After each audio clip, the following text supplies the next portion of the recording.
As Jesus continued his journey toward Jerusalem, large crowds gathered around him once again. Faithfully, he taught them the truth of God's kingdom. Soon, the Pharisees approached with a question, not because they wanted wisdom, but because they hoped to trap him. They asked whether it was lawful for a man to divorce his wife.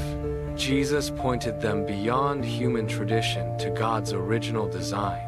From the beginning, God created marriage as a sacred covenant between a man and a woman, joined together as one flesh. What God unites, no one should casually separate. Jesus revealed that divorce had been permitted because of humanity's hardened hearts. But it was never God's perfect intention. Not long afterward, parents brought their little children to Jesus so he could bless them. The disciples tried to send them away, believing the master had more important matters to attend to. But Jesus welcomed the children with open arms. He declared that the kingdom of God belongs to those who receive it with the humble trust of a child. Taking them into his arms, he lovingly blessed each one. As Jesus continued on the road, a wealthy young man ran to him, knelt before him, and asked, "Good teacher, what must I do to inherit eternal life?" Jesus reminded him of God's commandments, and the man confidently replied that he had kept them since his youth. Looking at him with genuine love, Jesus identified the one thing standing between the man and complete surrender. He told him to sell his possessions, give to the poor, and follow him. The young man walked away sorrowful because his wealth had become his greatest treasure.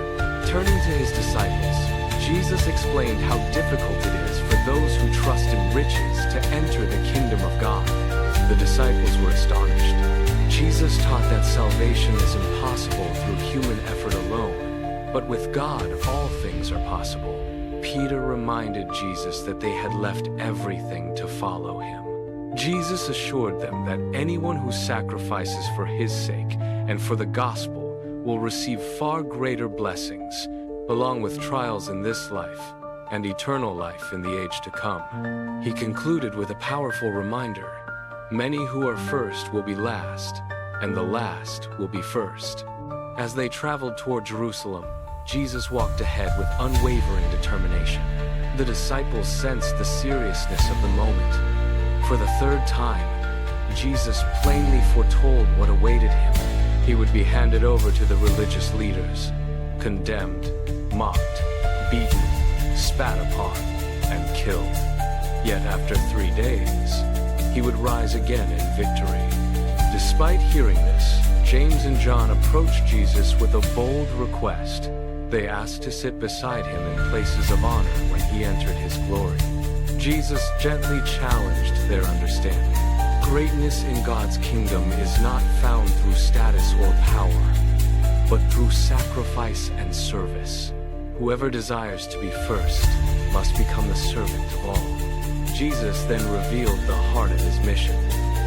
The Son of Man did not come to be served, but to serve, and to give his life as a ransom for many. Finally, Jesus arrived at Jericho. As he was leaving the city, a blind beggar named Bartimaeus cried out from the roadside, "Jesus, Son of David, have mercy on me."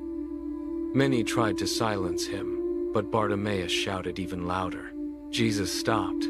He called the blind man forward and asked, "What do you want me to do for you?" Bartimaeus answered, "Rabbi, I want to see."